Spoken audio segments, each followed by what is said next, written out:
Excellent Père, tu honores la foi par la prière. Combien d'heures les gens prient sans honorer ta parole? Ils se trompent et c'est pourquoi ils sont frustrés. Que dans ce mois de mars que nous avons déclaré, le conquérant vainqueur vit par la foi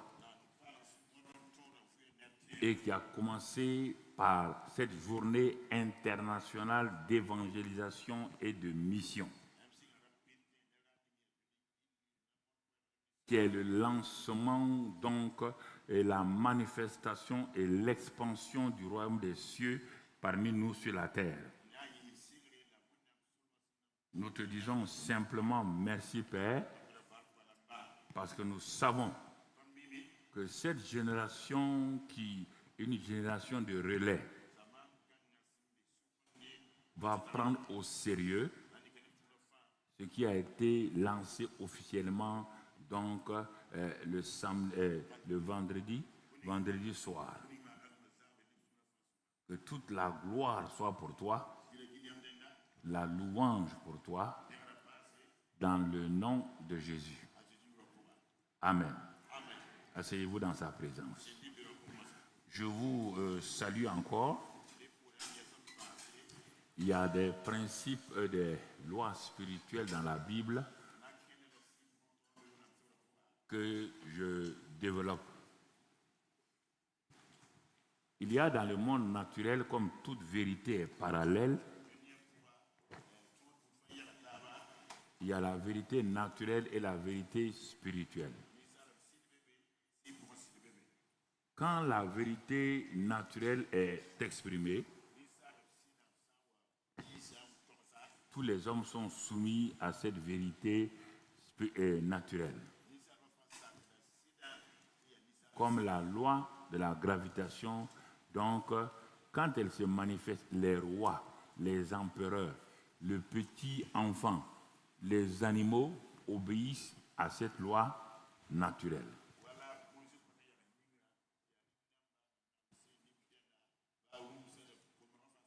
Ce n'est pas une loi d'une nation, d'un pays, d'une ethnie ou d'une tribu.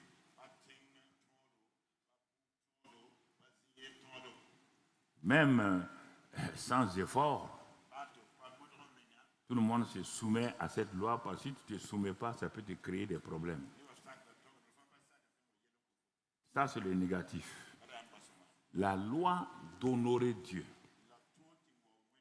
de l'exalter, de se tenir dans sa présence ou à genoux. Ça, c'est à genoux, ça, c'est proskundeo pour l'adorer. Se tenir debout, lever les bras, ça, c'est pour le bénir. Lever donc en ce moment. Quand nous bénissons le Seigneur, nous louons le Seigneur, en tant que sauvé par Dieu, je ne tiens pas compte de ma dénomination. Je tiens compte de la parole. Si ma dénomination, on dit de ne pas se lever, non. Dieu me dit de me tenir dans sa présence, d'élever mes bras pour le bénir. Je ne regarde pas si chez nous, il n'y a pas chez toi, il n'y a pas chez moi. Il y a le royaume des cieux. C'est pourquoi beaucoup de gens manquent des bénédictions. Parce que chez nous, on ne doit pas se mettre à genoux. Ok, il ne faut pas te proskunéo. Retourne à Abraham, tu vas voir comment il a fait pour avancer avec Dieu. Ne lève pas les bras pour louer Dieu. Regarde David. C'est à travers se tenir debout, élever ses mains que Dieu a élevé David. Va lire toute la Bible. Et c'est important. C'est pourquoi quand je suis quelque part, n'importe où, en Amérique ou quoi, je fais lever tout le monde. Personne ne va s'asseoir, ni le pasteur qui m'a invité. Nous sommes devant un Dieu qu'on doit honorer et respecter. Nous ne sommes pas des gens qui viennent chercher des bénédictions. Là, je suis intransigeant sur ça. que tout le monde entende, qu'à bon écouteur, quoi, comme vous dites, bon entendeur, salut.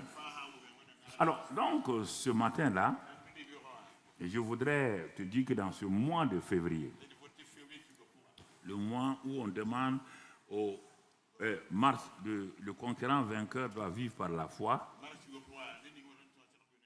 en ce moment, je vais aller pas à pas pour que nous sommes en train de réviser la vie chrétienne parce que beaucoup de gens sont rentrés par la porte de la vie chrétienne. Jésus a dit dans Jean 10 qu'il lui est la porte. Et que quiconque ne rentre pas par là, non, il ne verra pas.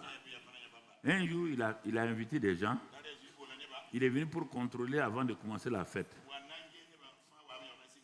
Et quand il a regardé, il a trouvé un là qui était habillé en habit bleu, alors que tout le monde était habillé en habit rouge. Il a dit, mon ami, je ne comprends pas. Tu es rentré par où? Pour que tu sois en rouge. Il n'est pas possible de rentrer dans cette salle-là sans l'habit bleu, sans l'habit rouge. Mais comment toi tu as fait pour rentrer? Écoutez-moi très bien. Hein. C'est Jésus l'amour là. Jésus le compatissant là. Il a dit que personne ne peut aller au Père que par lui. Comment tu te trouves ici? Comment tu as fait pour entrer? Ah, le monsieur dit, bon, on m'a parlé qu'il y a quelqu'un qui guérit les gens ici, qui délivre les gens, qui libère les gens des démons.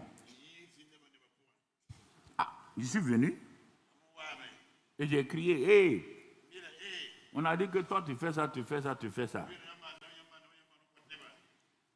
Comme tu es fidèle là, on m'a dit que tu es compatissant. Effectivement, la compassion là va guérir ou sauver la personne. Écoutez-moi très bien. Parce que parfois les pasteurs nous racontent des histoires.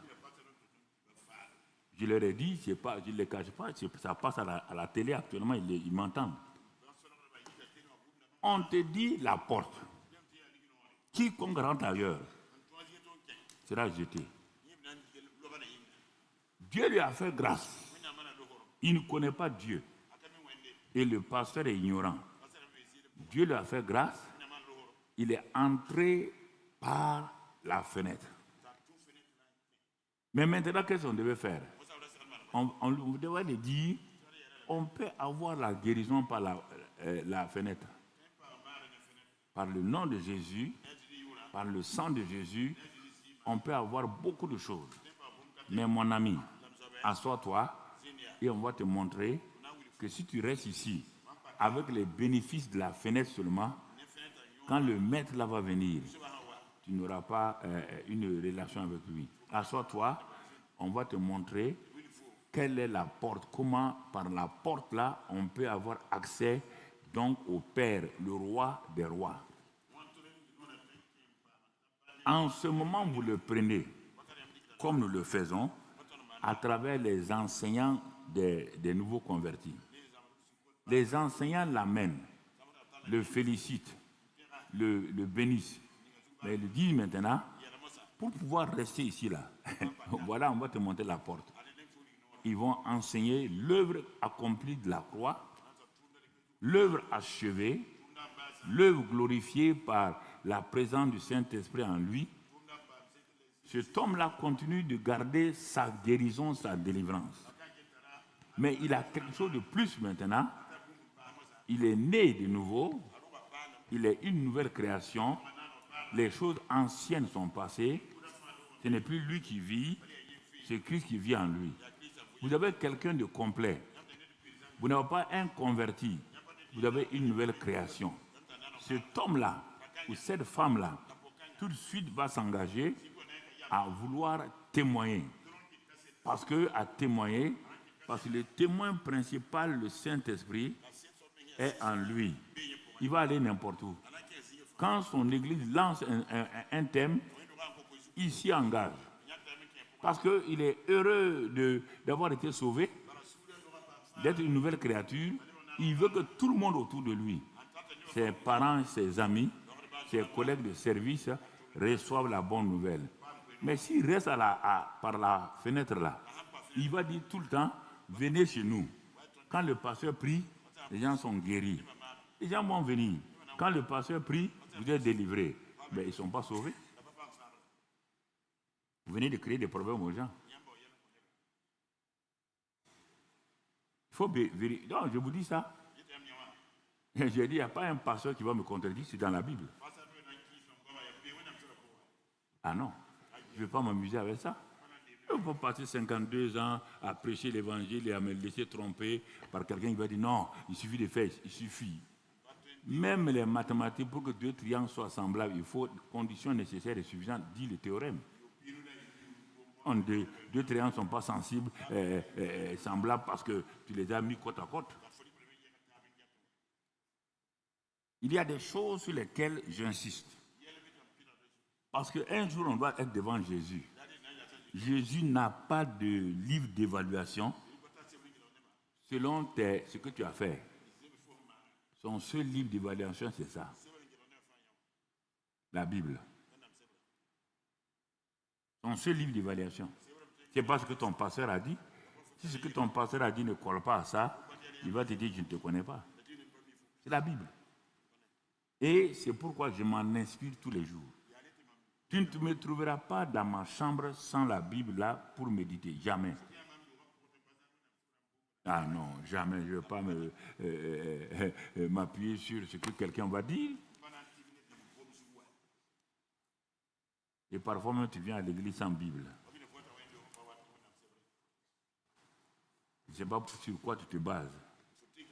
Tu te bats ta tête zéro là. Ta tête zéro là peut contenir Dieu. C'est le cœur. Vous savez, c'est ma méthode. J'expose 10-15 minutes d'abord sur les choses simples. Les gens veulent écouter la prédication. Mais en réalité, quand ils ont quitté la prédication, ils n'ont même pas arrêté 5 minutes. Ils ne retiennent même pas 5 minutes. Mais ce que j'ai dit au commencement là est très important pour eux. Alors, partout où tu vas être, mon frère, ma soeur, appuie-toi sur la parole.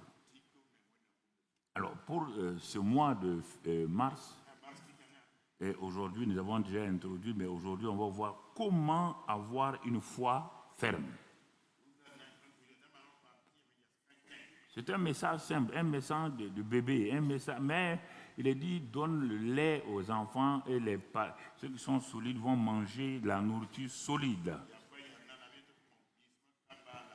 Ne dis pas que tu as la foi, tu comprends la foi.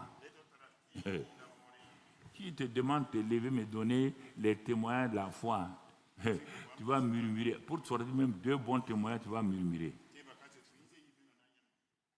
Mais oui, regarde comment tu te bats. Regarde les petits problèmes familiaux là, il faut que tu ailles gêner, tu ailles pleurer. Toi, ton enfant, il faut que l'enfant la pleure jeune pour que tu lui donnes les petites choses de la maison. Toi, tu crois à ça?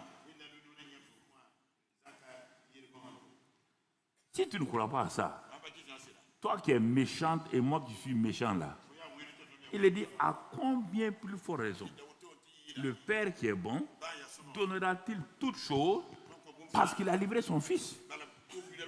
Dieu ne me bénit pas parce que je suis bon. Dieu me bénit à cause de l'œuvre accomplie de Christ. Ce qu'il a fait pour moi. Et il a dit, tout est accompli. Voici la seule référence, voici le fondement qui me permet d'avoir accès à Dieu. Et beaucoup de gens ne veulent pas prendre cet accès-là. Et c'est pourquoi la Bible dit que le juste vit par la foi. Quand on regarde, si le juste vit par la foi, il faut que je manifeste cette foi. Si il vit par ça, si l'homme doit vivre de nourriture et qu'il ne mange pas, tu veux qu'il vive comment? Il y a des choses simples. On te dit qu'avec Dieu, dans le royaume des cieux, on vit par la foi. Donc, il doit chercher à savoir qu'est-ce que la foi. Si c'est par ça qu'il doit vivre, il doit chercher à savoir qu'est-ce que la foi. Mais où puis-je trouver la foi? Il y a un livre de foi. Il y a un livre du fondateur, du créateur, du fabricant, qu'on appelle la Bible. Celui qui a fait l'ordinateur a un document auquel tu dois te référer pour réparer l'ordinateur, pour faire ceci ou faire cela. Or, toutes ces personnes-là ne sont que des imitateurs de Dieu. Alors, si nous imitons Dieu et en regardant nos ordinateurs, nous devons savoir que nous qui avons été créés là, on a un créateur. Comment on fonctionne? On doit le trouver ici. On doit le trouver là. Si on ne le trouve pas ici, là, on ne peut pas le trouver ailleurs. Tu n'as pas deux créateurs. Tu n'as pas deux fabricants. Tu n'as pas deux inventeurs. Tu as un seul. Voici son livre. Non, réfléchis. Je te laisse réfléchir. Hein. Si tu veux contester, tu es un contestateur. Il n'y a pas de problème. Tu peux contester, sauter, insulter Dieu. Mais de toute manière, tu vas les rencontrer. Hey, oui. Je ne te souhaite pas. Hein. La Bible dit que tu vois des montagnes tomber sur moi. Les montagnes disent, nous, on n'est pas fait pour tomber sur les gens. Tu as défié Dieu quand tu étais sur la terre. Là. Rencontre-le. Ta bouche balabala là. Parle maintenant. Quand le pasteur parlait, tu le contredisais. Tu dis, ah non. Il dit, Gabriel, montre le film. Tel jour à tel endroit. Tel culte là. Fais zoom sur cette chrétienne là. Tu vas te voir. Tu vas baisser la tête. Tu vas baisser la tête. Moi, j'ai dit ça à Dieu. Dieu dit, mais c'est filmé, non? De même que TBI filme actuellement. Le ciel aussi filme. Il dit même tes pensées. Rien n'est caché. Quand on devient chrétien, on doit être sérieux. Hein? Ah non, on doit être sérieux. On n'est pas devenu chrétien pour chercher des choses. Aujourd'hui, on devient chrétien. Je vais devenir ministre. Prie pour moi. Tu es ministre combien d'années? Maximum 5 ans. Je vais être riche. Mais un jour, tu vas mourir laisser ta richesse. Pourquoi tu t'attaches aux choses passagères? Attache-toi aux choses invisibles, dit la Bible. Donc, dans Hébreux 10, 35, par exemple, voilà ce qui est écrit là-bas. Il est dit, car vous avez besoin de persévérance. Non. D'abord, 35, n'abandonnez donc pas votre assurance à laquelle est attachée une grande rémunération. Vous ne devez pas abandonner votre assurance.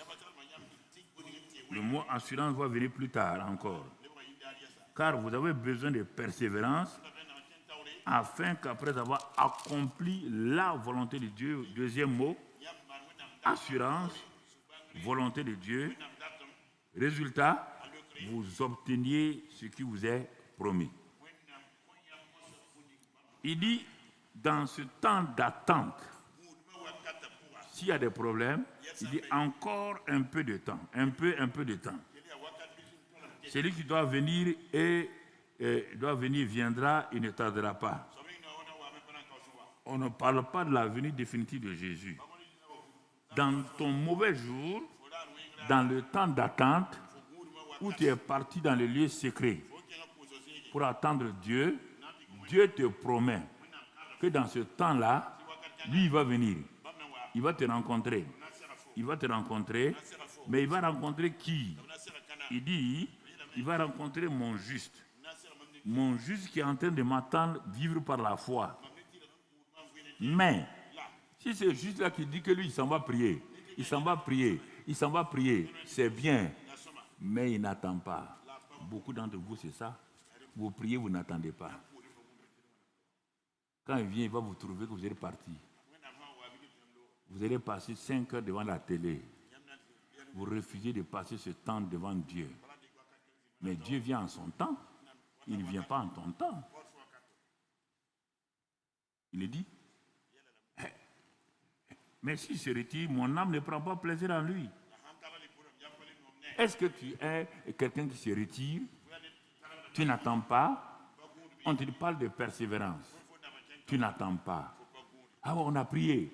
Dieu nous a exaucés. Qui t'a dit ça? Le résultat, quand tu vas, tu n'as rien. Quand tu vas, ton mari devient pire. Quand tu vois, ta situation de maladie s'aggrave. Et tu dis que toi, tu as attendu. Que par la foi, tu as attendu. Est-ce que la foi aggrave les situations? Est-ce que la foi aggrave les problèmes? Il faut bien comprendre, soyez intelligents. Soyez intelligents. J'ai les clés pour vous parler. C'est à toi de choisir. Hein? Il n'y a pas autre chose. C'est pour ta vie que je parle aujourd'hui. Pas tant que tu n'es pas sauvé là, tout le travail que tu fais là, on ne peut pas récompenser quelqu'un même qui n'est pas entré dans la salle de succès. Non, mon ami. On récompense quelqu'un qui a entendu son nom, il est admis. On n'est jamais sorti aller récompenser ceux qui ont échoué. Si tu n'es pas admis personnellement, il n'y a pas de récompense. Lis les 7 livres d'Apocalypse, tu vas comprendre. Quand je parle, les gens disent, mais ce n'est pas ton pasteur qui m'intéresse, ni moi-même. C'est ce que Dieu a dit. Va lire les 7 églises. L'église, par exemple, d'Éphèse était une très bonne église quand Paul l'a fondée dans Acte 19. Une église qui avait des merveilles. Même une église qui développait le premier amour. Mais quand Dieu va commencer à classer les églises, les juger les églises d'Apocalypse là, quand tu lis, tu arrives à l'église d'Éphèse, tu ne reconnais pas l'église d'Éphèse. Dieu dit là-bas, tu as perdu ton premier amour. Tu as rétrogradé. Sinon, je connais tes œuvres. Hein. Tu continues à faire ça, à faire ça, à faire ça, mais tu as perdu ton premier amour. Si tu ne reviens pas, si tu ne remets pas le chandelier en place, je vais retirer, je vais te rejeter. Ah, une église formidable qu'on va rejeter. Mais lis ça, va lire l'église de Smyrne, l'église de Thyatire. Va lire, il y a deux églises maintenant, celle de Philadelphie, l'église de l'amour fraternel, Philadelphie. Phila, ça veut dire donc amour, mais amour fraternel. Cette église-là, on te dit qu'elle est faible, tout, mais ils ont tenu ferme, malgré, c'est l'amour. Et la dernière église, l'église de Laodicée, c'est l'église des temps d'aujourd'hui. On a des grands bâtiments, on est riche, comme on le dit. L'église de Laodicée, ah non, maintenant tout le monde a 4-4 chez nous, tout le monde a 3-3. Dieu dit, il n'y a pas de problème. Mais Dieu dit, tu ne sais pas que tu es nu, aveugle. Tu ne sais pas. Il dit, je viendrai vers toi et je vais te retirer tout parce que tu m'as mis au dehors. C'est simplement l'entrepreneuriat, la victoire, l'esprit de leadership, comme le développement personnel que tu as développé dans ta vie, dans ton église. Je ne te connais pas, je te rejette. Mais il donne un espoir. Il dit, ouvre-moi la porte. Je vais rentrer comme avant. Je vais souper avec toi. Voilà ce qu'il dit à l'église de Laodicée, qui est l'église d'aujourd'hui, où nous avons tout. La télévision, tout. Mais on ne marche pas comme Dieu veut qu'on marche. Ah, les gens disent, ils ont une grande église, hein. Ça là. Mais le jour que je vais partir, même ma montre, je ne vais pas l'amener. C'est ça, non? Même ma montre, là, je ne peux pas l'amener. Dieu ne s'intéresse pas à ça. Et puis on dit que les grandes œuvres. Ça, c'est une grande œuvre. Il y a des païens qui ont construit des maisons plus que ça 10 fois. Il y a Médecins sans frontières. Il faut vous remettre en cause. Il faut regarder la Bible. Il ne faut pas laisser les gens vous mentir. Tout ça, c'est pour préparer ton cœur. Pourquoi? Si tu ne vois pas Dieu tel qu'il est, si tu ne le vois pas, écoute-moi, il y a des choses que tu dois savoir. Tu ne peux pas développer une foi ferme que Dieu t'a donné, lorsque tu es venu à Jésus, tu t'es repenti, Dieu met en toi une foi ferme. On parle de cette hypothèse-là, de cet élément de base. Tu n'as pas à chercher la foi. Les jours que tu as écouté l'évangile, que tu as cru en Christ, tu es sauvé par le moyen de la foi. Et tu vas trouver dans Hébreux 2, verset 5 jusqu'au verset 10. C'est un don que Dieu te fait.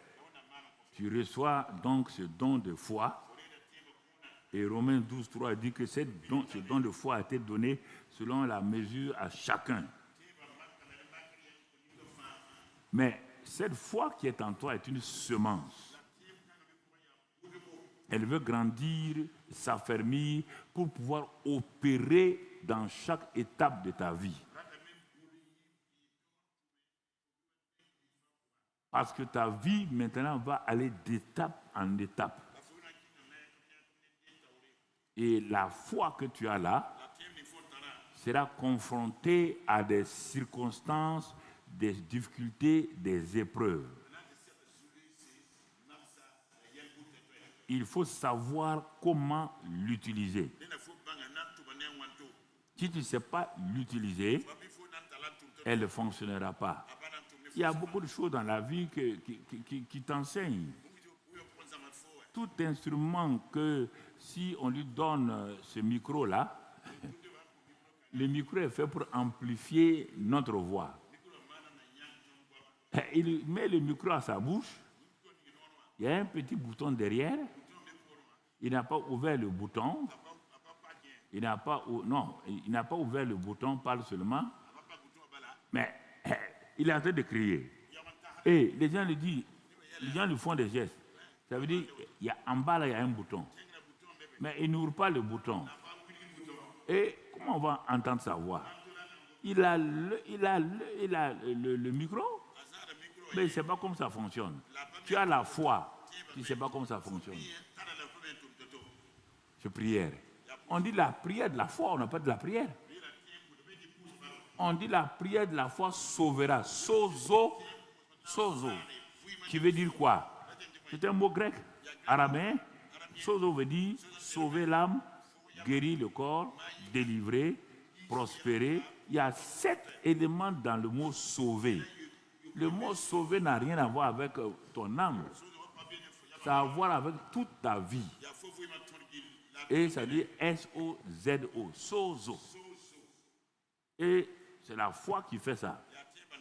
Mais toi, si tu ne connais pas ça, tu n'appliques pas ça, comment veux-tu être sozo?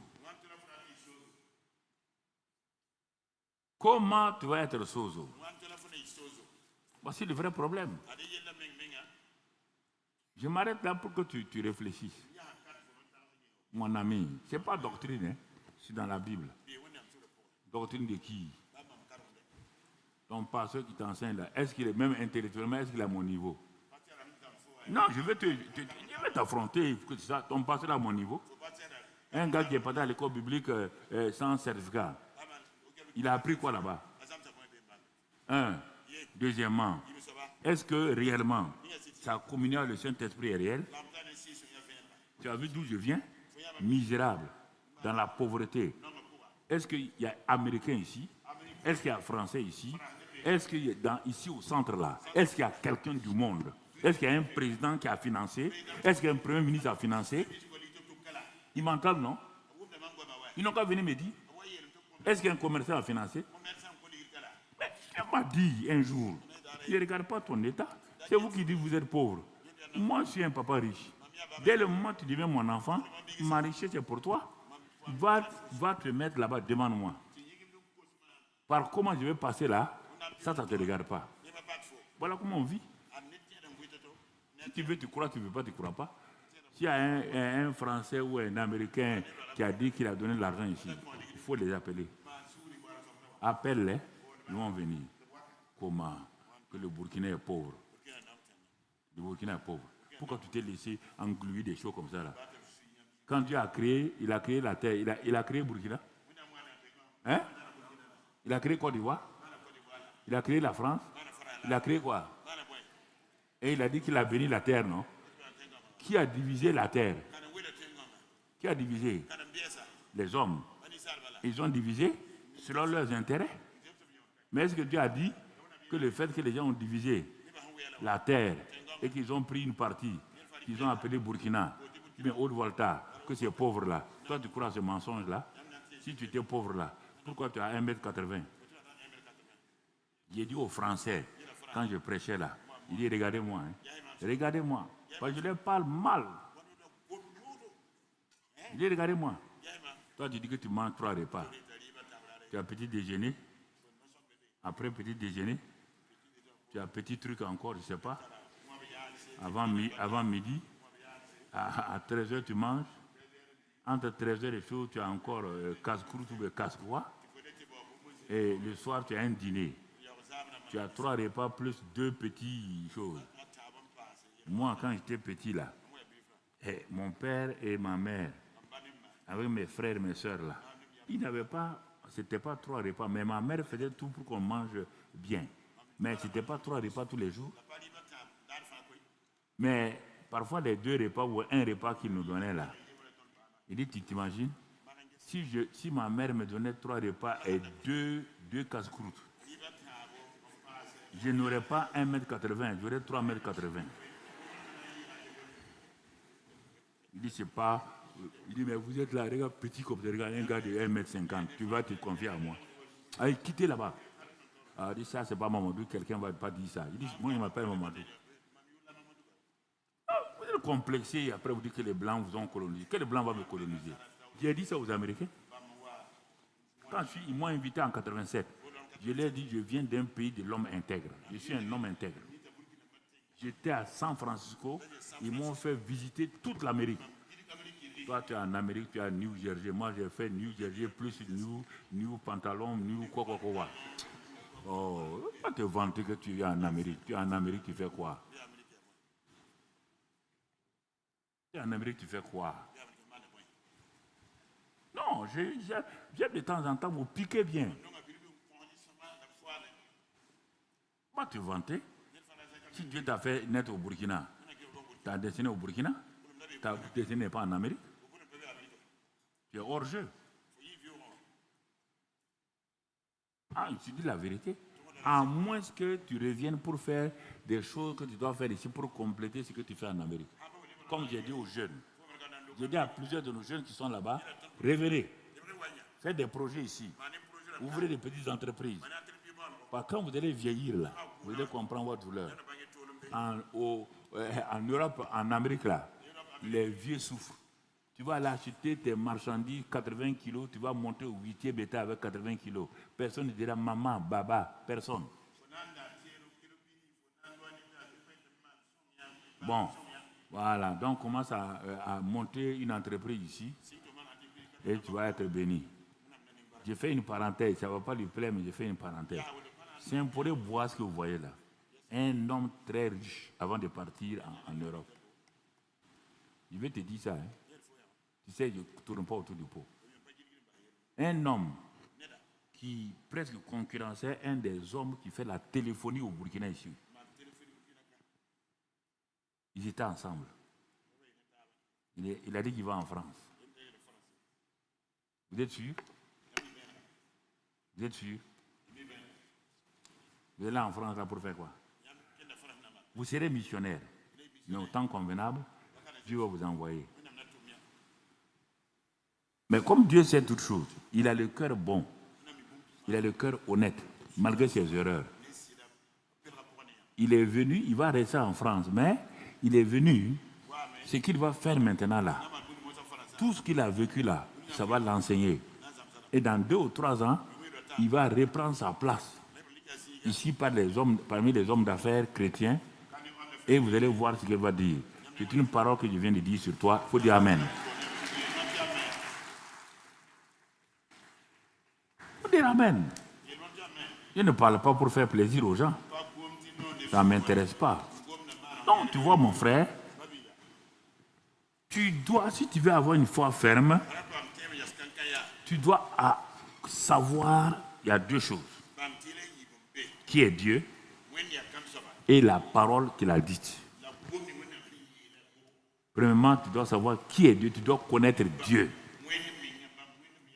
Et quand tu l'as connu, tu vas avancer par la parole qu'il va prononcer régulièrement pour toi ou dans ton environnement. Tu comprends? On ne peut pas avoir la foi au-delà de la connaissance de la parole de Dieu. Ça veut dire, en français courant, ça veut dire quoi? Tu ne peux pas avoir confiance en moi au-delà de ce que je t'ai promis ou dit. Tu ne peux pas me voir comme ça puis avoir confiance en moi. Ah, j'ai confiance dans cet homme. Non, tu ne peux pas. Tu as confiance en quoi? C'est la parole que je vais te dire. Si je te dis, demain, viens prendre ça et ça, tout de suite là, la confiance s'installe. Et quand tu vas venir demain, je vais te donner la chose, premier élément donc de la foi. La foi vient en toi sous la forme d'une assurance. Mais elle n'est pas d'abord une démonstration. Elle crée en toi une assurance entre toi et moi. Demain, quand je vais te promettre une autre chose plus grande que la première, tu vas venir. Parce que la première chose, j'ai tenu parole. Quand tu vas prendre la deuxième chose, ta foi va commencer à s'affermir en toi, en moi. Mais à un moment donné, même si je te dis de venir, de faire ça, là, tu vas venir parce que maintenant, tu as vu l'assurance et la ferme démonstration. Tu n'as plus besoin d'aller prier. Il suffit que je parle, tu viens seulement. Mais tant que je ne t'ai rien dit, et toi tu as un problème, le seul moyen, c'est d'aller prier. Et quand tu vas aller prier, tu ne peux pas avoir l'assurance. La prière ne donne pas l'assurance. Tu vas avoir l'assurance comment? Je ne t'ai rien dit. Tu vas avoir l'assurance comment? Tu vas prier. Seigneur, quand je vais aller, tu vas faire toutes sortes de choses. Fais ça, parle-lui, donne-lui un rêve. Dieu n'a rien donné. C'est la parole, ça suffit. Arrêtez de vous fatiguer. La parole, ça suffit. Dieu a dit, ça suffit. Dieu a dit. Pourquoi? Le Dieu qui parle là, il ne change pas. Il n'y a aucune ombre de variation en lui, dit la Bible. Non, ces choses-là, il ne change pas. Il n'y a aucune ombre de variation en lui. C'est un Dieu qui est un Dieu unique. Un Dieu unique. Un Dieu amour. Un Dieu saint et bon. Tu dois connaître tout ça. Un Dieu compatissant, lent à la colère et qui pardonne. Un Dieu puissant et qui veille sur sa parole pour l'exécuter. Il y en a beaucoup, mais si tu prends ça, ces caractéristiques de Dieu là, personne ne peut t'ébranler. Personne ne peut t'ébranler. Mais si tu crois que toi tu vas prier, toi-même tu as tes critères, n'importe qui va te déranger et te troubler. C'est normal, toi tu es jeune. Tu peux trouver un pasteur qui est plus ancien que toi, ou bien un chrétien de l'église qui est plus ancien que toi. Tu ne lis jamais la Bible. Tu peux pas te confier à cet homme ou cette femme-là. Tu vas te dire, attention, attention. Lui, il a déjà fait comme ça, ça a été comme ça, ça a été comme ça. Il crée en toi la peur. Tu vas voir la foi où? Tu vas voir la foi où? Voilà le problème déjà. Quand tu veux parler, non, tel pasteur, je m'en fous de lui. Est-ce que ce qu'il a dit, c'est la Bible? Ah, mais pourtant, il est vieux. Tu ne sais pas qu'il y a des vieux cons? J'ai dit ça exprès, il y a des vieux cons. Il y en a vu partout. J'ai bien dit vieux con. Ce n'est pas autre mot. Au ciel, il n'y a pas de péché pour ça. Parmi les péchés, il n'y a pas le mot con là-bas. Voilà. Pourquoi me regarder comme ça là? Joula comme ça. Et puis Malia Moulela. Il est con, il est con.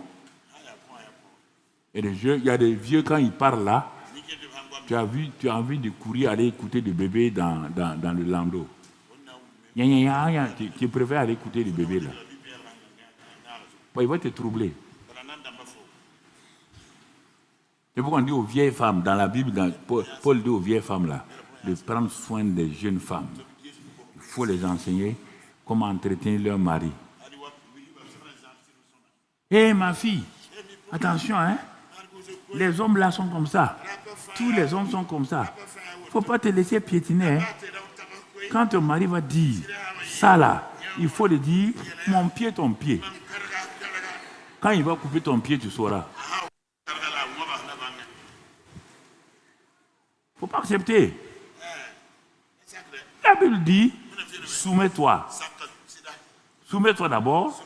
Il va t'asseoir avec lui, avec ton intelligence, éclaire-le. Non, non, non. Non. Attention, hein. Tu es diplômé, je suis diplômé. Où tu as vu dans la Bible? Le problème, ils ne savent pas. Quand un mari renvoie une femme, 3 jours, il peut avoir 20 000 femmes. Mais la femme là va faire 20 000 ans sans avoir un autre mari. Personne ne prend une femme qui a quitté son mari. Il te parle en tant qu'homme. En tant qu'homme, pas homme. Il ne peut pas dire le contraire. Personne ne prend une femme qu'on a renvoyée comme ça. Voilà les secrets que je vais vous dire. On dit d'être une femme vertueuse. Femme vertueuse, c'est ça. On dit qu'elle se lève le matin et elle prépare sa maison. Elle donne à manger à sa famille et tout. Toi, tu te réveilles quand tout le monde a fini de déjeuner.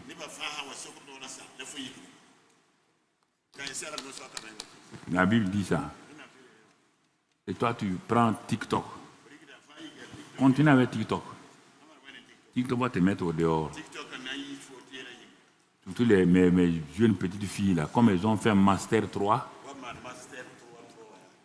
au lieu que leur maman les enseigne ces choses-là, leur enseigne des choses. Non, non, il ne faut pas te laisser piétiner. Tu as déjà vu qui piétiner sa femme? On ne marie pas une femme pour piétiner. C'est son caractère qui fait qu'elle se fait piétiner. Pas sûr. Si tu insultes ton mari, tu es en train de préparer ta fille pour insulter son mari. Tu es en train de transmettre en elle des choses pour insulter son mari. Et quand ton mari va prendre ses bagages pour venir à la maison, tu verras. J'ai des expériences que j'ai vues beaucoup avec les jeunes filles mariées. Et une de ma grande famille, tout le temps, sa maman ne lui apprend jamais à cuisiner. Bon, on a dit, elle va se marier ou pas? Oui, elle va se marier. Et elle ne s'est pas préparée. Ok. Le mariage est venu. Quand le mariage est venu, le mari a dit, bon, comme on est deux là, pendant quelques jours, tu vas me préparer. Je vais découvrir ton expertise des choses. Il voulait vraiment, donc, mon ami, on a dit de faire riz à la sauce. Elle a fait bouillir à la sauce. C'est ma parente. C'est ma parente. C'est ma parente. Le mari dit peut-être qu'il y a eu erreur. 2 ou 3 jours, ça s'est amélioré, mais c'est toujours bouilli. Un jour, on était assis à Carville. C'est Bobo de Lasso. On a vu le mari venir. Il rentre. Il dit à la famille là, bon, vous allez prendre votre fille. Le jour qu'elle saura faire du riz, vous la ramenez. Puis il est parti. Et depuis ce temps, le mariage s'est gâté. Vous voyez, vous comprenez. Ça, c'est sur le plan naturel. Une femme est faite pour faire la cuisine bien. Si elle ne sait pas ça, elle va avoir des problèmes. Sur le plan spirituel, c'est la même chose. Si je refuse d'apprendre à cuisiner, à vivre avec ça, j'aurai des problèmes avec le Saint-Esprit. Ce n'est pas le fait que... Mais pourtant, elle partait au marché. Ce n'est pas le fait d'aller au marché. C'est le fait qu'elle ne s'est pas préparée pour que son mari mange. Ne confonds pas le ministère et ta vie personnelle. La foi développe d'abord la vie personnelle avant de faire le ministère. Ça ne sert à rien d'aller acheter du riz gras, des choses chez la vendeuse qui est au dehors, la venir donner à ta famille, alors que toi, tu ne sais pas préparer. Alors donc, nous devons nous débarrasser de toute incertitude concernant la volonté de Dieu dans un aspect de ma vie ou dans un autre aspect de ma vie. Nous devons nous débarrasser de toute incertitude.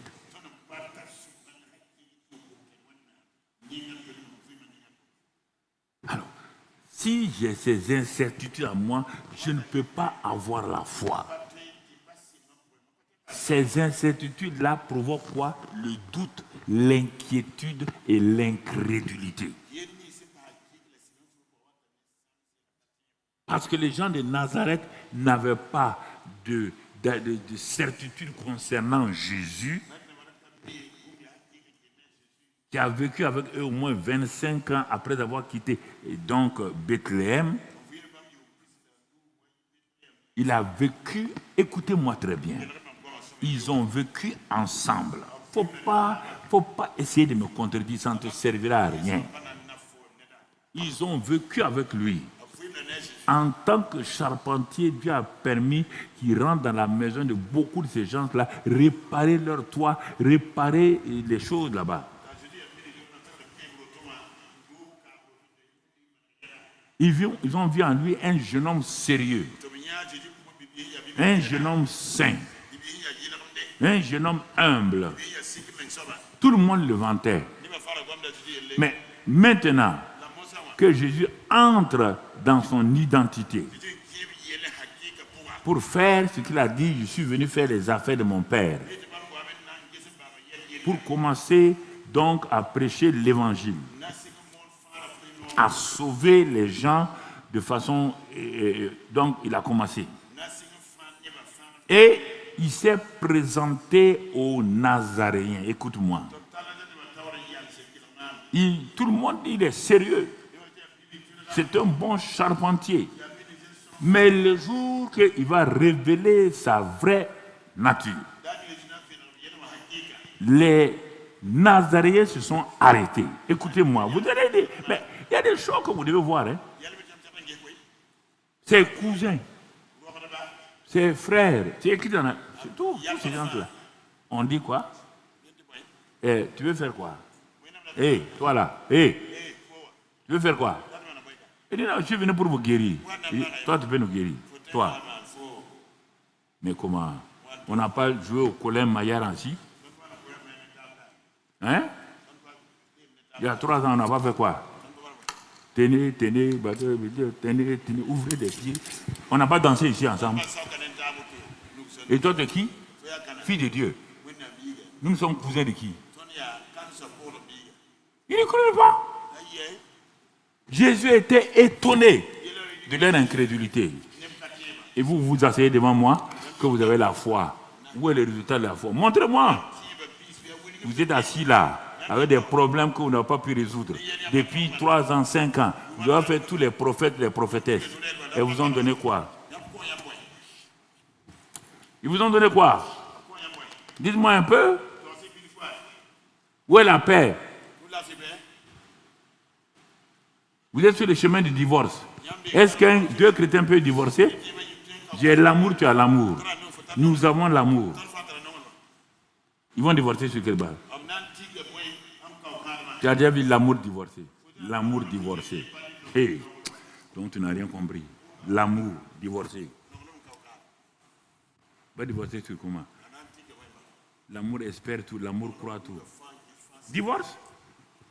Tu vas aller du Caribe en Silla. Si tu ne peux pas supporter cet homme-là, quel est l'homme que tu vas supporter? C'est ton caractère qui veut que tu ne supportes pas.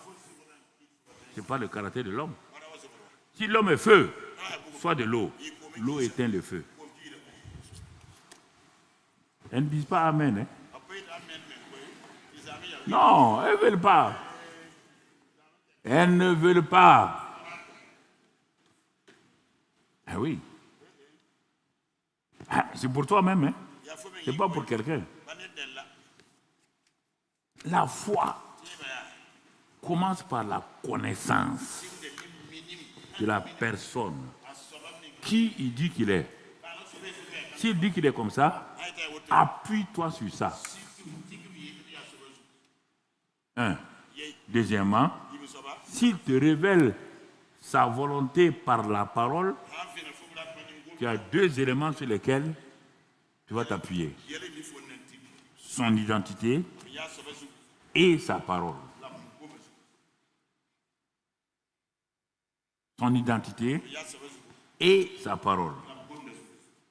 Par exemple, le docteur Nicodème, je commence par quelques éléments. Le docteur Nicodème est venu voir Jésus la nuit.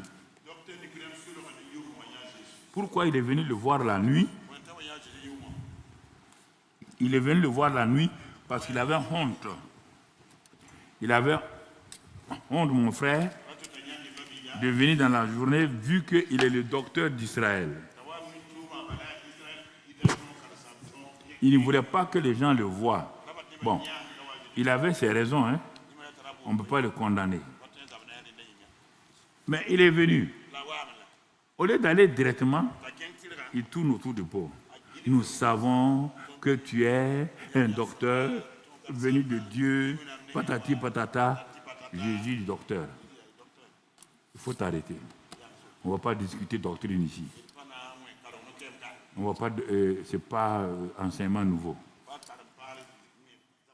Il lui dit simplement, quiconque est né de nouveau ne peut pas voir le royaume des cieux.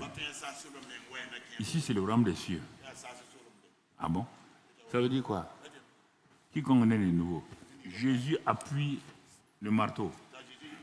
Je te répète, docteur, que quiconque n'est pas né d'eau et d'esprit ne peut pas entrer dans le royaume, quelle que soit sa dénomination.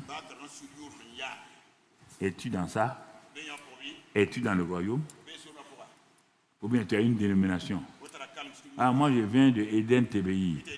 Montre-moi Eden TBI ici. Moi je viens du centre d'évangélisation. Montre-moi le centre d'évangélisation. Montre-moi. Pourquoi les gens s'asseyent et se trompent? Il te dit, quiconque n'est pas né d'eau, l'eau de la parole de Dieu et du Saint-Esprit, les deux éléments mélangés, il ne peut pas entrer dans le royaume. On ne parle pas du paradis. Il ne peut pas entrer dans le royaume. Le royaume, c'est quoi? Il est décrit, Romains 14, 17, le royaume, c'est quoi? Justice, paix et joie. 1 Corinthiens 4, 20, puissant de Dieu, amour. Il ne peut pas avoir ça. Nicodème, est-ce que tu as ça? Non. Ah, mais le problème là, ce que tu dis là, je n'ai pas dit c'est faux, hein? Mais comment un homme comme moi, j'ai 80 ans, est-ce que je peux rentrer dans le ventre de ma mère et naître encore? Oui. Ils disent qu'ils sont docteurs. Ils disent qu'ils sont des théologiens. Et regardez sa réponse. Regardez sa réponse. Quelle misère. Plein de théologiens que ceux-ci promettent, trompent les gens. Jésus dit, mais tu n'es pas docteur d'Israël, non? Il dit oui. Et tu ne connais pas la nouvelle création? Va dans Ézéchiel 36. Donc, tu n'as pas étudié ça. Qu'est-ce que tu enseignes à tes chrétiens? D'être des juifs. Non. Ça, c'est du prosélytisme. Mais dans Ézéchiel 36, j'ai dit que je vais vous donner un cœur nouveau, un esprit nouveau.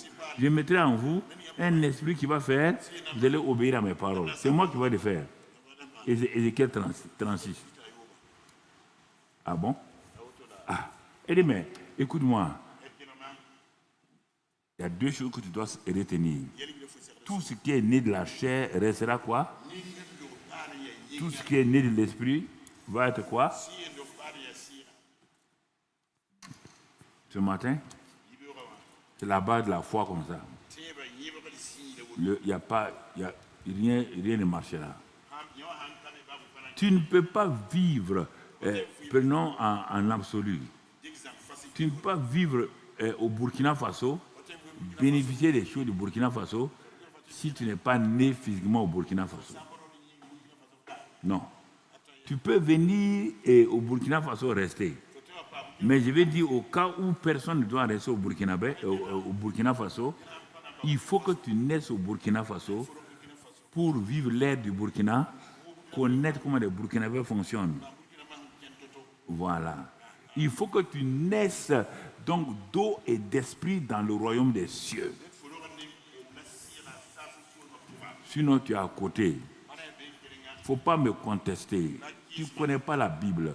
Jésus a dit, vous voyez Jean-Baptiste là, je vais vous dire quelque chose.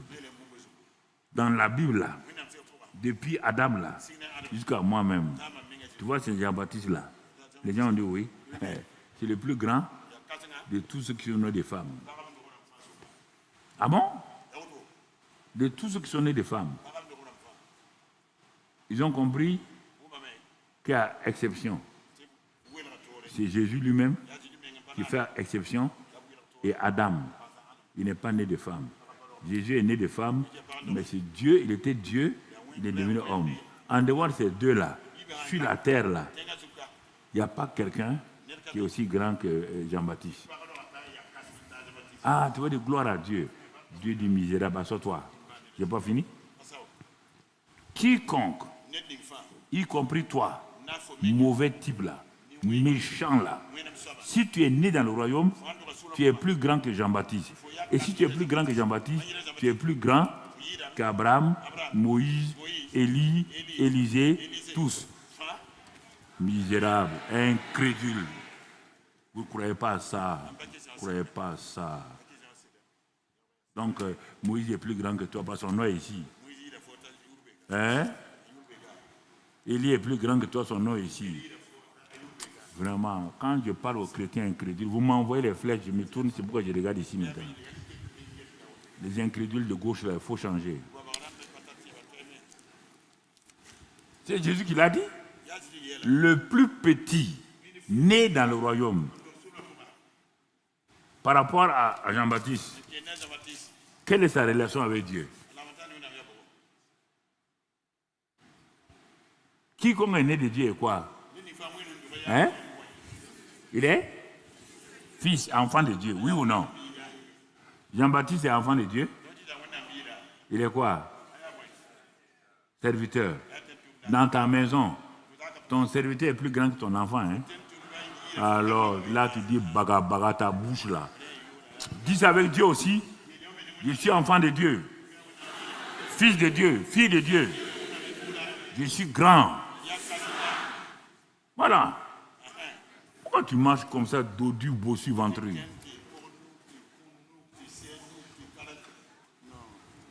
Hey. Oh, vous secouez là.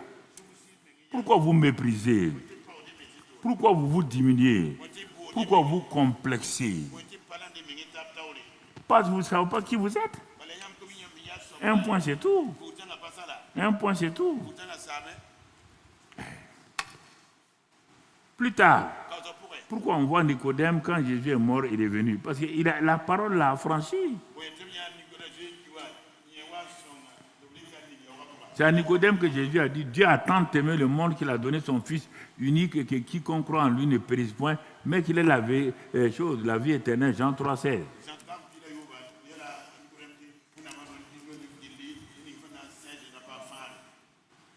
C'est lui qui a dit que par sa parole, dans Jean 1, verset 1 à 5, tu notes ça, tu vas le lire à la maison. Il dit au commencement était la parole était avec Dieu, la parole était Dieu. Bon, tout ce qui a été fait été fait par la parole, elle était au commencement avec Dieu. Rien n'a été fait sans la parole.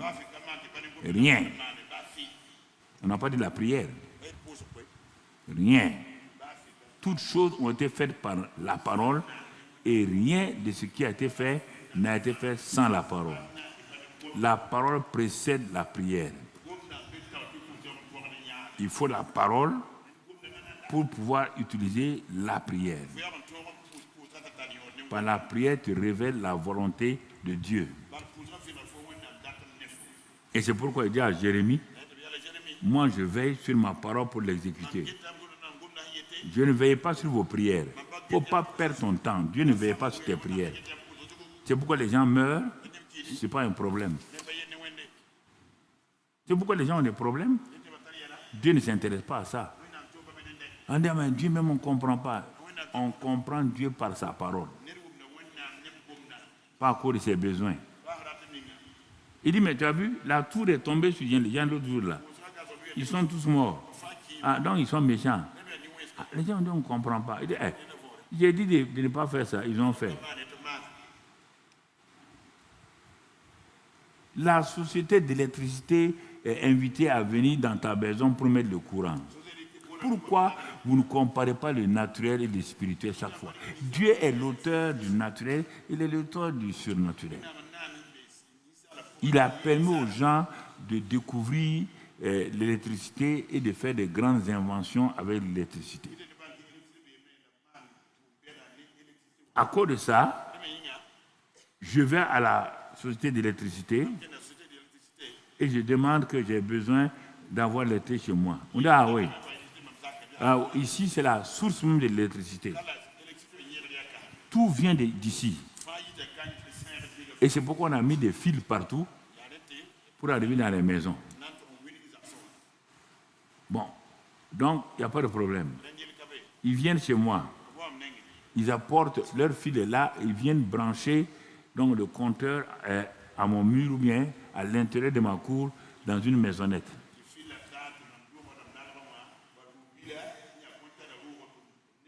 Toi et ta famille, vous êtes déjà contents. Et quand ils ont fini de mettre le compteur, ils ont dit, messieurs, nous on s'arrête là. Nous on t'a apporté l'électricité. Avec ça, tu peux faire plusieurs applications dans ta maison. Le frigo, cuisinière, tout. Tu vois, on vient de te bénir. Toutes les bénédictions liées à l'électricité sont chez toi. Tu les remercies et ils s'en vont. Maintenant, tu appelles un électricien local, un applicateur, c'est-à-dire le pasteur. Le Saint-Esprit a mis le moteur. Ça, c'est le Saint-Esprit. Il te dit maintenant, trouve quelqu'un qui va installer et là, tu trouves un pasteur qui vient te dire, voilà comment on fait. Et il vient avec ces gens, avec les diacres, les anciens, ils installent tout chez toi. Tout le monde est content. Les enfants sont contents. La femme est contente. Enfin, on a eu l'électricité. On va passer à la troisième étape. Première étape, le moteur. Deuxième étape, donc maintenant, les fils sont dans la maison. Et on veut te parler, tu dis non, non, non, toi, moi je n'aime pas qu'on me parle comme ça, je n'aime pas. Regarde, maintenant on te dit, qu'est-ce qu'il faut faire? On a installé tout. Et toi, tu amènes ta famille au salon. Tu dis, venez, on va prier. La femme dit, c'est pourquoi? Non, on va prier. Comment? Est-ce qu'on doit faire quelque chose sans prier? Mais hier, on a dit merci. On a dit merci au pasteur. On a dit merci à la société d'électricité. Mais tu veux qu'on prie pour faire quoi? Hey, quittez là. La prière est importante. Sans la prière, on ne peut pas communier. Mais communier avec qui? Bon, ils se mettent à genoux. Oh, sainte électricité, sainte société, merci d'avoir mis le courant ici. Mais maintenant, envoie le feu, feu, feu, feu. Envoie la puissance. Hein? Nous voulons la puissance d'en haut. Tous les chants. Onction divine. Le Saint-Esprit, ponction divine. Vous n'aurez rien ici. Premier jour de jeûne. Deuxième jour de jeûne. Troisième jour de jeûne. Il y a un des enfants. un des enfants, hein, qui va humilier son père. Troisième jour là, il n'y a pas de courant. Ils ont passé la nuit dans l'obscurité, dans la chaleur. Le lendemain matin, le père dit venez. Bon, au moins tout le monde est à genoux. On voit un enfant qui se lève. Il se lève simplement. Il s'en va sur le mur du salon là. Il appuie sur le contact. Brusquement, toute la lumière vient. Hé, tu as fait quoi? Mais je n'ai rien fait, papa. J'ai appuyé simplement le contact là. Il vient d'humilier son père. Pourquoi vous laissez l'humilier? La foi est là. Pourquoi vous laissez humilier? Vous voulez aller prier pourquoi? Il y a des choses que vous ne pouvez pas faire. Si c'est fait, c'est fait. Je ne sais pas. Mais regardez, moi, faut pas, vous voulez regarder les Américains. Dieu est venu me mettre ici. C'est pour faire quoi? Comme en Afrique, on ne veut pas reconnaître que lui, il vient de tel village ou telle tribu. C'est ça notre problème. C'est pourquoi les Africains, souvent, ils ne vont pas de l'avant. Et parfois, on mange les Blancs, que les Blancs nous colonisent. Que les Blancs te colonisent. Quel est le Blanc qui va me coloniser? Il va me coloniser comment? Il est intelligent, je suis intelligent. Je suis allé chez lui. J'ai eu mes diplômes parmi les 3 premiers. Pourquoi un troisième va me coloniser? Je ne sais pas qui nous colonise. Il nous colonise en quoi? Toi, tu es venu. Dieu t'a donné l'or. Et tu pars vous asseoir sous les baobabs. Vous parlez. Vous vous critiquez. Et vous dormez sur l'or. Sur l'or. Quelqu'un qui vient, qui n'a jamais vu l'or, il vient te dire, tiens ça, va manger ça, va boire ça. Est-ce que tu me permets d'exploiter ton sort là? Tu dis oui. Il vient devant toi, il enlève l'or, il s'en va. Tu l'appelles colonisateur. Tu es bête. Colonisateur en quoi? Tu as l'intelligence, il a l'intelligence. Non, je préfère choquer tout le monde. Hein.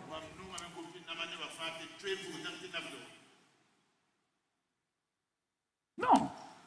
Et toi qui es assis, je vois, tu es assis à la télévision, tu es grand là. C'est à toi que je parle. Tu ne peux rien me faire. Sois intelligent. Quel colonisateur? Quel colonisateur? Il n'y a pas des Africains qui colonisent. Regardez les gens qui dans les maisons qui nous colonisent là. Si tu es colonisateur, il y en a parmi les Africains, il y en a dans ton village, même dans ta maison. Ton oncle peut être ton colonisateur. Hey, il faut m'écouter. Il faut m'écouter. Hein? Je ne vais pas arrêter parce que je parle comme ça là. Si tu as peur, tu sors. Rapidement, il faut sortir, aller. Et on dit, vous connaissez la vérité. La vérité vous rendra libre. Toi, tu veux prendre tes échecs, mettre sur des gens. Tu prends tes échecs, mettre sur les gens. Quand je suis allé les États-Unis m'ont invité, je suis allé en 87. C'est eux qui m'ont invité. Ils m'ont dit, on va aller maintenant à Manhattan, on va aller, quoi. Je suis allé voir. J'ai vu en Amérique la plus grande puissance. J'ai vu là-bas, mais j'étais choqué. Les Noirs là, assis partout. Sur des chaises. La drogue là coulait comme ça. La salive coulait. Et puis ils parlent. Quelqu'un m'a dit, il ne faut pas rester ici trop longtemps. Hein. Ils ont des revolvers. Sans savoir quoi, ils peuvent tirer sur toi. J'ai dit au guide, parce que le gouvernement américain avait mis à ma disposition un guide. Tu t'imagines, hein? Je ne suis pas n'importe qui. Hein?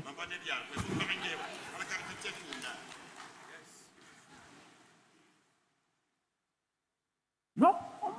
Dès que je suis descendu, je suis venu avec UTA ou Air France là. Dès que j'ai mis pied à New York, Je vais sortir, il y a un guide qui dit, il a dit, are you Mr. Karabru? Il dit, yes, j'ai parlé mon anglais académique.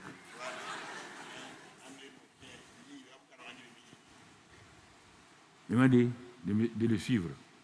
Il a pris mes papiers, on est passé là, tac, tac, tac, tac, tac. Ils ont fait. Il dit, on doit prendre le prochain avion pour Boston. On a commencé Boston. Ensuite, vers la frontière canadienne, Chicago. Chaque jour, ou 2 jours, il m'amène quelque part. On est parti dans la côte ouest. Donc, il y a Washington, pas d'ici, et Washington, l'État, on est descendu. Donc, la Californie. Los Angeles, tout. Après, la Californie de l'autre côté, Anaheim. Ensuite, Los Angeles, c'est ça. San Diego. De là-bas, on a de l'autre côté, tout ce qui est vers le Mexique et tout. On est arrivé en Floride. Ils m'ont mis là, j'ai regardé. On est rentré maintenant dans les pays de l'intérieur. Les pays du Corn Belt. C'est le maïs, c'est les choses. Tout. Les déserts. Ils m'ont fait visiter. Après, ils m'ont emmené sur la côte Est. Donc, j'ai commencé maintenant. Avant de là-bas, la Caroline du Nord, la Caroline du Sud. Tout. Pendant combien de temps? Plus d'1 mois. C'est eux qui m'ont logé, ils m'ont nourri et tout. Ils m'ont dit, on a vu en toi. J'étais directeur général. Quand tu parles, on a vu en toi quelque chose. Il dit, vous n'aurez pas ce quelque chose-là. Je ne suis pas venu pour quelque chose. Moi, j'aime mon pays. Voilà. Je ne suis pas venu pour quelque chose ici. Tu entends? J'ai fait des expériences comme ça. Il vient te parler. Écoute-moi.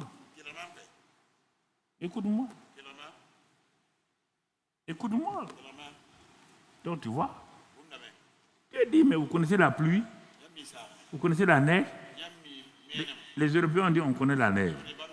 Les autres ont dit, on connaît la pluie. Il dit, bon, vous les connaissez. Quel est leur rôle? Quand les deux la descendent du ciel, donc elles sont programmées par le ciel. Ce n'est pas les ancêtres qui envoient la pluie. C'est moi qui envoie la pluie. Quand il les envoie, la pluie naturelle, qu'est-ce qu'elle fait?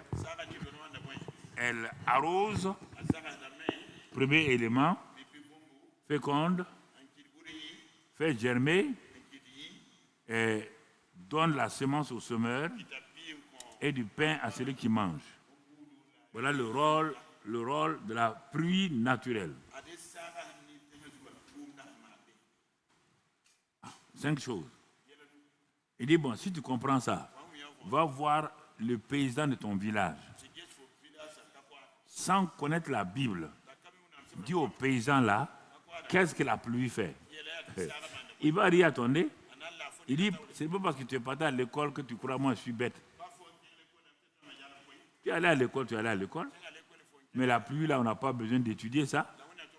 Quand elle descend là, elle arrose d'abord. Tu dis c'est vrai. Elle fait quoi? Elle féconde. Tu dis oui. Elle fait germer les plantes.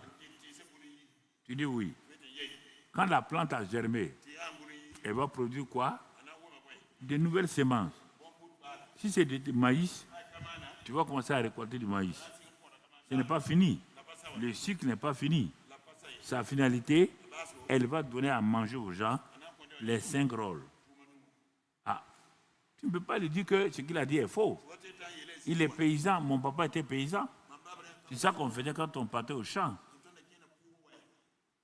Il nous enseignait les semences sélectionnées.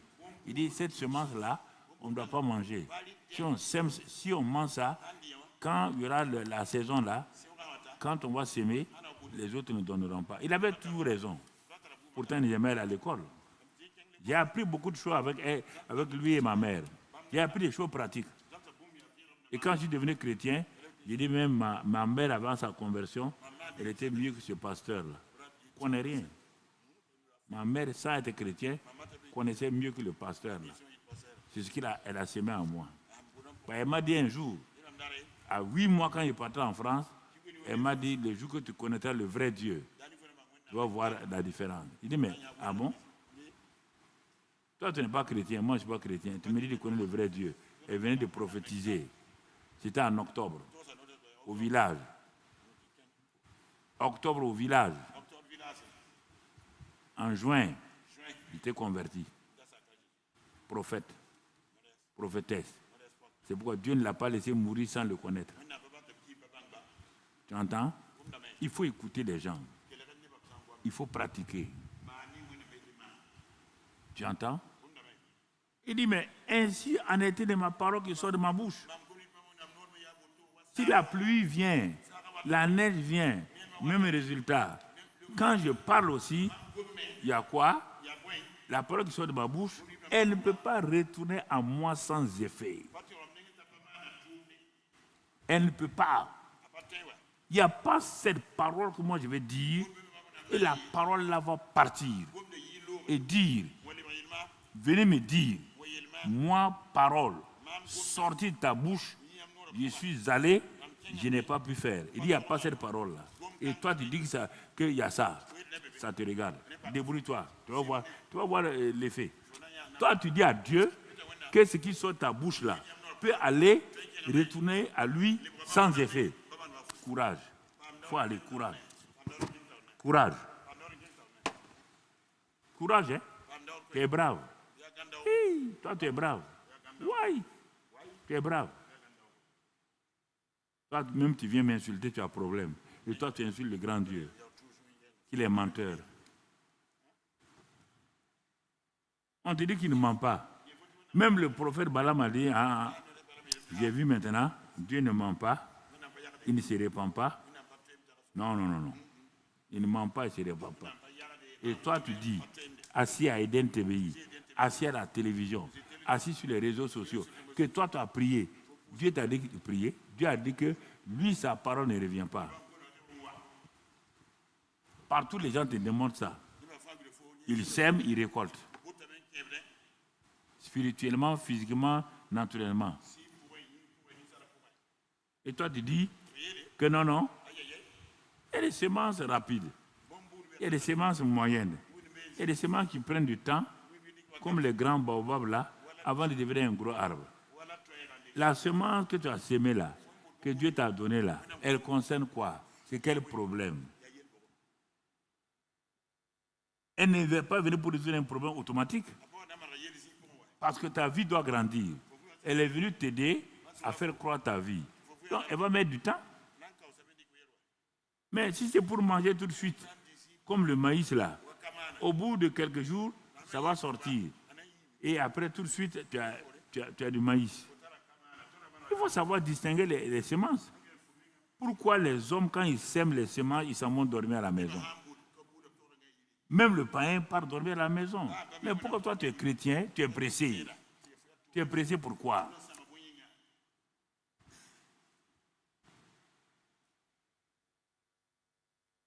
Tu as vu quelqu'un enceinter sa femme et puis 3 jours après, l'enfant est né? Je te pose la question. Si cet enfant est né dans ta maison, tu vas rester dans ta maison. Pasteur Étienne, tu vas rester. Tu vas dire bienvenue. Alors, pourquoi vous êtes logique dans les choses naturelles, illogique dans les choses spirituelles? Ça, je ne comprends pas les chrétiens. Miracle. Il n'y a pas eu de miracle. Il n'y a pas eu de miracle. Pas mentir aux gens ici. C'est quel miracle? Mentir sur Dieu, grand Dieu. On est parti seulement, Dieu a fait des miracles. Si Gabriel sort te dit, montre-moi les miracles, tu vas voir. Un jour, il va sortir. Et un jour, il va te rencontrer. Continue à mentir seulement. Le message, l'enseignement, c'est simple comme ça. Ce n'est pas la prédication. Hein. Prédication, vous avez vu, j'ai fait ça l'autre jour, combien de minutes? C'est samedi, non, vendredi, non? Alors, j'ai mis combien de minutes? Je n'ai pas lancé l'appel, ils ne sont pas venus. Est-ce que j'ai fait 2 heures? L'enseignement est différent de la prédication. Si j'avais continué pour la guérison, tu allais voir les mêmes guérisons. Mais comme les gens étaient là il y a longtemps, je n'ai pas fait ça. On va commencer. Puisqu'on a acheté ça pour aller, on va aller à Koudougou, Bobo, partout. Suis-nous seulement. Tu verras les guérisons et les miracles encore, de la même manière. Il y a des choses qu'il faut suivre. Mais l'enseignement, c'est pourquoi les médecins mettent 8 ans pour être bien. Il est à l'école, tronc commun, 2 ans. On dit, il veut faire quoi? Il veut être chirurgien. Il n'y a pas de problème. Son désir d'être chirurgien est déjà là. Les professeurs ont déjà la chirurgie en eux. Ils font du bon travail. Ils vont déposer au fur et à mesure des éléments. Mais un élément qui sera incontournable pour les chirurgiens, c'est ce qu'ils appellent là-bas anatomie. Il faut qu'ils connaissent le corps. Un chirurgien qui ne connaît pas le corps, même s'il juge, il ne faut pas aller le voir. Il ne sait pas où se trouvent les éléments là. Si dans 3 ans, il a commencé l'école de médecine, il est au cours général, cours tronc commun, s'il dit que lui, il est chirurgien, parce qu'il veut devenir chirurgien, et un jour, tu as appendicite, on t'amène à ce gars de 3 ans là, vaut mieux acheter ton cercueil posé. Aucune personne qui a fait 3 ans ne peut opérer appendicite. Je ne suis pas médecin, il ne peut pas. Si tu veux, va te donner. Tu es libre. Chaque chose a son temps. Mais il peut donner des comprimés contre les maux de tête. Il peut te donner ces choses-là. Mais quand il sera chirurgien là, mais toi, tu es content. Quand tu rentres là, tu sais qu'il est chirurgien. C'est la même chose avec la parole de Dieu. Tu as la foi comme un enfant. On te dit fais ça, fais ça. Toi, tu vas aller soulever une montagne, alors que tu ne peux même pas soulever un caillou. Tu vas te briser les reins. Tu vas te briser les reins. On a dit si la foi est comme un grain de sénévé. On n'a pas dit si toi tu es un bébé. On ne confond pas la foi comme un grain de sénévé. Et toi-même tu ne peux pas utiliser la foi là. Donc quand tu regardes, ou tu examines ces choses-là, tu vas te rendre compte que la foi là est liée à la parole. Il a envoyé sa parole et les guérit. Il dit qui a cru à ce qui nous était annoncé, qui a reconnu le bras de l'Éternel. Voilà ce que Dieu cherche. Isaïe 53, 1. Qui a cru, qui a reconnu. C'est ça que Dieu cherche. C'est ça qui va affermir la foi. Ma foi sera affermie quand je crois et je reconnais que cette situation-là, c'est le bras de l'Éternel. Même les magiciens de Moïse ont dit, de Pharaon, ils ont dit à Pharaon, non, cette fois-ci-là, on est allé, on a fait la confrontation, mais quand Moïse a frappé le sol là, la poussière là, il a créé des poux. On n'a pas de pouvoir de créer des poux. Pharaon, on ne peut pas. Pharaon dit c'est quoi? Ils ont dit c'est le doigt de Dieu. C'est le doigt de Dieu qui a fait ça. Et depuis ce jour-là, ils n'ont plus fait de miracles. Va lire dans la Bible. Tout ce que Moïse faisait maintenant, il n'arrivait plus à le faire correctement. Jusqu'à ce que le sang a été versé dans Exode 12 et ils ont été libérés. Ils n'ont jamais pu imiter le sang. Le sang dans le camp des Égyptiens. Mais eux, la grande puissance, ils avaient des animaux, ils avaient des bœufs, mais le sang de ces bœufs, de ces animaux-là, était inefficace. C'est pourquoi l'ange de la mort les a détruits.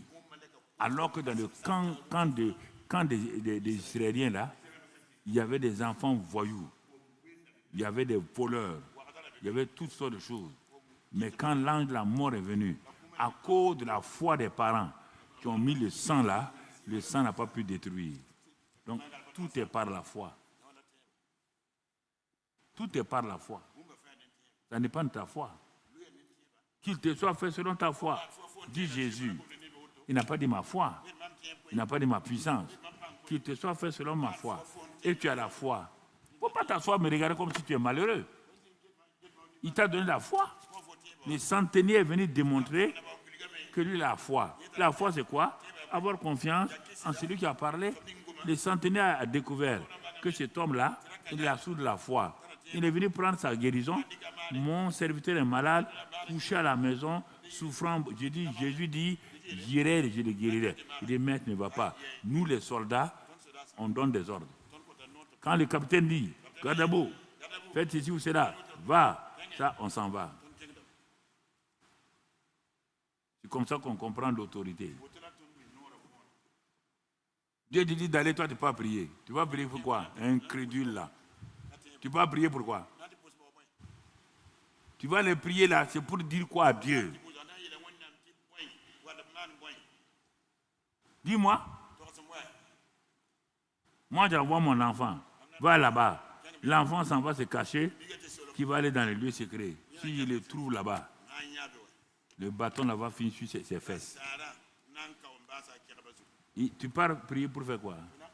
Donc tu doutes de ma parole. Je t'ai dit, prends l'argent. Va acheter des piles. Les piles se trouvent sur les boutiquiers. Toi, tu vas dans la chambre de ta mère, tu commences à gêner, prier. Non, je pose la question. Démontrez mon message. Levez-vous, démontrez ça. Dites que c'est faux. Et venez, je vous donne le micro. Je vous donne le micro. Pas difficile, hein? Non, je vous donne le micro. Il a dit à un général. Le général l'a dit, il s'appelle Naaman. Dieu est fort, hein? Il dit, bon, pour lui, là, on va lui dire quoi? Il a la lèpre. La lèpre, ça représente le péché et c'est la maladie la plus ignoble et on chasse les gens de sa communauté.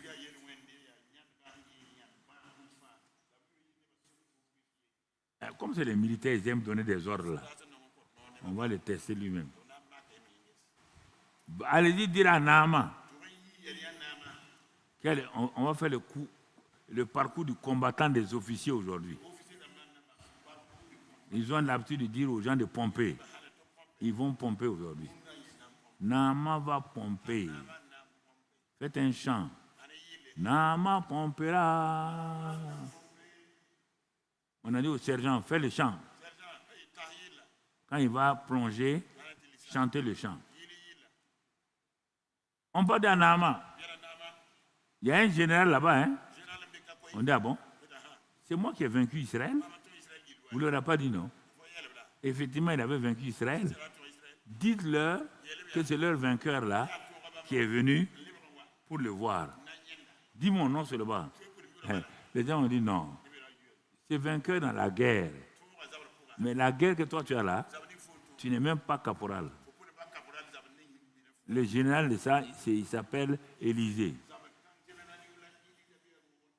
Bon, il a dit ok, allez, il n'y a pas de problème. Allez-y, il dit que je suis prêt. On revient avec un ordre simple. Tu es militaire, non? Va te laver, va pomper dans l'eau là 7 fois. Et ta peau sera comme un bébé. Son orgueil d'officier a été brisé. Vous lui avez dit que je suis général de brigade. On lui a dit, tu es brigadier.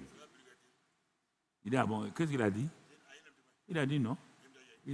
Tant qu'il ne se lave pas, il va retourner en Syrie, on va le dégrader, on va le chasser de sa famille. Dites-lui tout ça. Hein? Ah. Bon, les soldats ont dit au patron, tu es un bon général, tout le monde t'aime, tout le monde te respecte. Ça ne te coûte pas cher d'aller te laver. Montre-leur que tu es quelqu'un qui obéit. Il est allé, il a plongé. Quand il a plongé, le sergent dit au claironiste là, pam pam pam pam pam pam pam pam pam pam pam pam pam pam. Naaman plongé, Naaman plongé, Naaman sortira. Quand il sort, il n'y a rien. 2 fois, il n'y a rien. C'est ça aussi la foi. La foi, ce n'est pas automatique. Mais pourtant, c'est en train de travailler. On a dit 7 fois. C'est en train de travailler. Tu as vu le chiffre 7 que je n'ai pas encore fini. Il a fallu que Élie même prie 7 fois pour que le ciel s'ouvre. Il a fallu que Josué tourne 7 fois pour que les murailles tombent. Le chiffre 7, il a fallu le 7e jour que Dieu se repose. Le chiffre 7 est important en relation avec ton repos, avec ta victoire. On a vu un peu, on va voir encore un peu plus. Quand je dis quelque chose, prends ça, va vérifier. Je ne suis pas là pour te créer un problème. Ça va me donner quoi? Rien. Donc tu vois, Naaman a été guéri comme ça. Donc, si on regarde là, donc je vais m'arrêter. Comme certains sont là pour contrôler seulement mon temps, je ne sais pas pourquoi ils veulent contrôler mon temps. Bon, j'ai fait un temps moyen, donc ce n'est pas aussi chose que ça. Alors, donc pour ta Bible, on va prier pour terminer. Tu as écouté ce matin sur la foi. Je résume 2 minutes. Il faut que tu connaisses qui est la source de la foi. Quand tu connais ça, c'est le résumé. Tu peux te concentrer pour écouter. Parce que je vais prier maintenant. Si tu sais qui est l'auteur de la foi et que tu sais qu'il manifeste la foi là par la parole, sa parole, rassure-toi que tu l'as accepté comme sauveur et Seigneur. Et que tu le connais comme l'agneau de Dieu qui a ôté les péchés, tes péchés. Et que quand il parle, sa parole ne revient pas à lui sans effet. Sans avoir accompli donc sa volonté. Alors, si tu es sûr de ces deux-là, alors tu es vraiment bien positionné. Il n'y a rien qui te manque. Maintenant, il faut appliquer en parlant ou en agissant. S'il te dit de faire quelque chose, n'essaie pas d'examiner, d'analyser trop. Va simplement. Fais la chose et attends-toi de voir la réalisation de ce qu'il t'a dit. C'est lui qui réalise, ce n'est pas toi. Toi, tu l'as dit, Père, moi j'ai obéi à ta parole. Et j'ai fait ça et ça. Et je m'attends à ce que la chose se réalise. Il a dit, croyez que vous l'avez reçu. Et vous le verrez s'accomplir. Je crois que j'ai reçu la guérison. Je crois que j'ai reçu la délivrance. C'est pourquoi en priant ce matin-là, donc reste la tête baissée, regarde les rêves cycliques que tu traverses. Je parle à des gens maintenant, et des rêves cycliques, mon frère, ma soeur, qui viennent souvent après un arbre apparaît dans ton sommeil. Ou bien tu es en train de manger de la viande fraîche dans ton sommeil. Et à cause de ça, et des choses commencent à changer encore. Alors, donc ce matin-là, à cause de ces rêves bizarres, il y a des phénomènes qui se passent dans ta famille étroite, dans ta grande famille. Et ça disparaît, plus tard, quelques mois, ça réapparaît. Parce que ça n'a pas été déraciné. Ce matin, mets ta main sur ta poitrine. Pour ce premier groupe-là, toi, tu continues à rester tranquille pour ce premier groupe-là. Mets ta main sur Si tu vois des arbres régulièrement, le même arbre là, et quand tu vois ça, tes problèmes commencent. Toi, tu peux être quelqu'un une femme qui, quand tu manges la viande, frère, il y a comme un avortement, il y a comme tous tes problèmes avortent. Si tu es un homme, tu veux entreprendre quelque chose, les choses avortent. Alors, excellent Père de grâce, ce matin, je me tiens là. Vous m'entendez, esprit qui amène ses rêves cycliques pour empêcher les hommes de suivre le cycle de Dieu.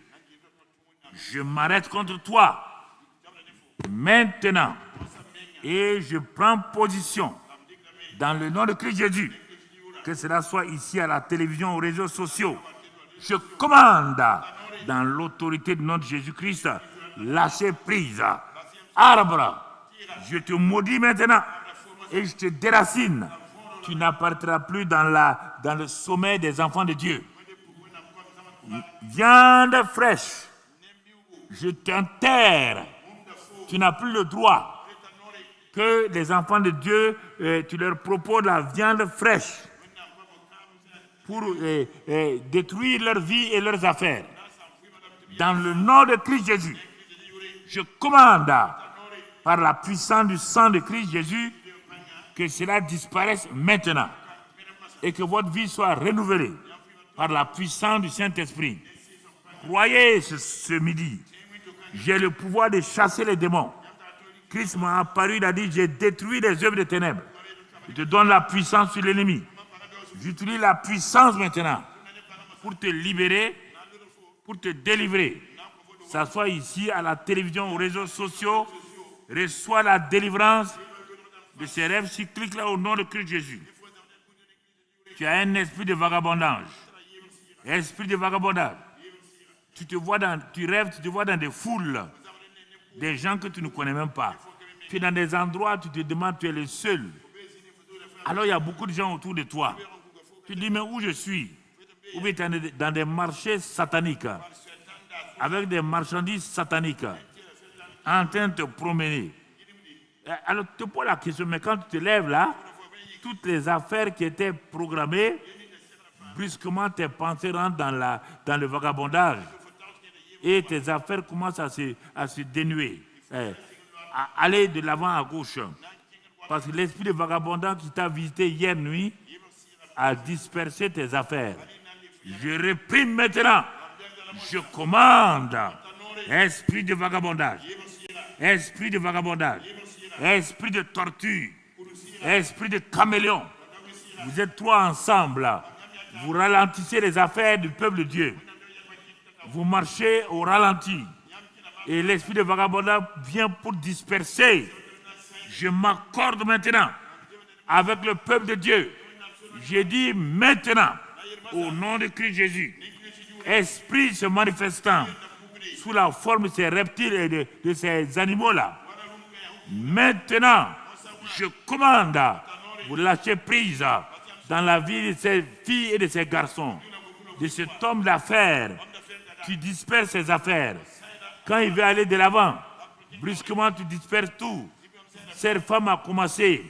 Tu l'as fait marcher dans l'esprit de tortue. Et elle rentre sa tête. Et les affaires se ralentissent. Cet homme a commencé. Mais en tant qu'esprit de caméléon, tu influences sa vie par toutes sortes de sortilèges. Je vous réprime ce midi. Je commande de lâcher prise. Au nom de Christ Jésus. Maintenant, mon frère, ma soeur, tout semble, au moment où tout semble marcher, brusquement, tu vois, chaque fois que tu arrives à ce niveau-là, on dirait qu'il y a quelqu'un qui vient gâter tes affaires. Quand c'est un commerce, tu dis cette fois-ci là, les gens disent cette fois-ci là, ces affaires vont marcher. Mais au bout de quelques jours, il y a un problème qui vient sans cause. Tu ne sais pas d'où ça vient. Et à cause de ça, soit tu perds ton travail, ou ce sont tes affaires qui déclinent, ou ta santé décline, ou ta famille décline, les choses semblaient, va mettre ta main sur... Maintenant, je vais prier pour toi. Mets ta main sur ton cœur, là. Non, non, non, c'est un assez. Assez, c'est assez. Tu entends? Esprit impur, esprit de destruction. C'est à toi que je parle. Je ne parle pas à ces personnes. Ça n'est assez de les avoir troublés pendant toutes ces années, les empêchant de croître. Je te lis dans le nom de Christ Jésus. J'ai ce pouvoir-là. Je commande maintenant,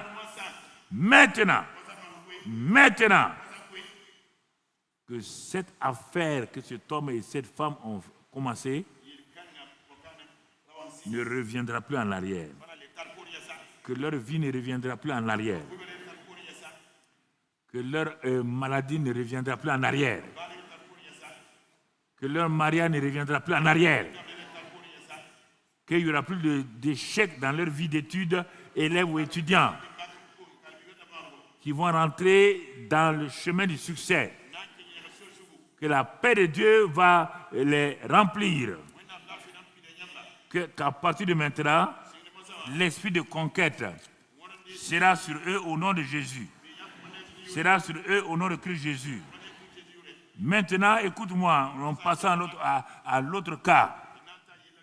Il y a 3 cas ici qui se présentent. 3 cas. Le premier cas, j'ai noté, c'est écrit grossesse extra-utérine. J'ai écrit ça dans mon cahier quand je me préparais. Grossesse extra-utérine. Je ne suis pas scientifique. Ça veut dire que c'est une grossesse qui ne reste pas dans l'utérus. Peut-être ça doit être ça, mais je ne vais pas t'expliquer. Et ça crée des problèmes. Vous allez mettre les mains sur votre ventre. Vous comprenez? Il y a un avortement chaque fois programmé. Quand ça arrive, vous savez que l'avortement là va venir. Toi et ton mari, vous êtes inquiets, mais que vous voulez, un jour, tu vas aux toilettes comme ça, et l'avortement là part simplement, sans beaucoup de choses, ça part et tu es découragé. Et toi aussi, tu vas mettre ta main sur ton bas-ventre. Si ton mari à côté tient sa main.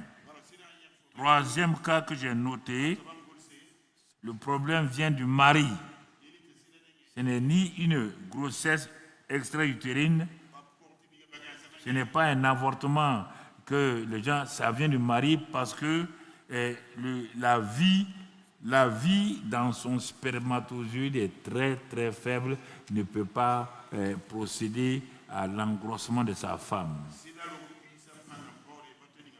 Vous êtes en traitement. Vous êtes en traitement. Dieu veut arrêter ça ce midi. Pour que votre médecin, votre gynécologue puisse vous dire que vraiment, quand ils vont refaire l'examen là, ils vont se rendre compte que tu es déjà enceinte de 2 mois. Au nom de Jésus. Pose ta main sur ton ventre. Et si c'est ta fille, elle n'est pas là, tu peux le faire à la place de ta fille. Si ton fils, tu es homme, tu peux le faire à la place de ton fils. S'ils sont dans cette situation. Je lève ma main, je dis, excellent Père de grâce. Tu as dit, soyez féconds. Maintenant, ces couples-là ne sont pas féconds à cause de la grossesse extra-utérine. À cause de cet avortement programmé à travers la vie de stress qu'il mène, la peur, et à travers la faible vie qui se trouve dans les spermatozoïdes de son mari. Je lève ma main vers toi, Dieu qui n'a jamais menti, Dieu qui a compassion, qui est lent à la colère. Tous ces cas qui sont devant moi aujourd'hui, sur la base de l'œuvre accomplie de Christ, qui a apporté la guérison, la délivrance, que ces cas, maintenant, par la puissance du Saint-Esprit, ces cas soient résolus. Que dans les 9 mois qui viennent, qu'aujourd'hui cela soit noté par les diacres et TIA et tout le monde note ça. Que dans les mois qui viennent, Père, que les témoignages de ce jour-là, c'est quelle date? Le 9 mars. Soit écrit et que nous puissions entendre ces témoignages à la gloire de Jésus. À la gloire de Jésus. Toi, tu es quelqu'un, tu pars devant un tribunal la semaine prochaine et un autre dans un mois. Et tu es dans un cadre où les gens qui sont autour de toi sont forts. Ils veulent utiliser leur force, leur position pour te brimer. Comme tu es ici à la télévision, aux réseaux sociaux, tu crois que le Dieu que j'invoque est le Dieu de justice. Mets ta main, ton patron sera honni. L'homme d'affaires qui est contre toi sera honni. La situation d'injustice va se retourner contre eux. Excellent Père de grâce, toute condition d'injustice, tu as dit qu'on ne peut pas condamner celui qui est juste. La parole de Dieu nous dit cela. Romains 8, verset 1. Qu'il n'y a pas de condamnation. Père, quand elles vont se trouver devant ces juges-là, que les juges découvrent qu'il y a quelque chose qui était caché, que ces personnes soient justifiées au nom de Christ Jésus, que leur témoignage puisse glorifier ton nom. Merci Père, sois béni et sois loué dans le nom de Christ Jésus, dans le nom de Christ Jésus, dans le nom de Christ Jésus. Élève ta main et remercie le Seigneur. Élève ta main et remercie le Seigneur. Élève ta main et remercie le Seigneur. J'ai dit d'élever ta main et de remercier le Seigneur. De lui rendre grâce. Il est le Dieu de grâce. Il est le Dieu d'amour. Excellent Père de grâce. Ceux qui sont venus ce matin ici, il y a tellement de problèmes. Mais plusieurs ont crié quand je parlais en disant « Révèle mon cas ». Comme toi, tu l'as entendu directement, exauce leur cas au nom de Jésus. Exauce-les, bénis-les au nom de Jésus.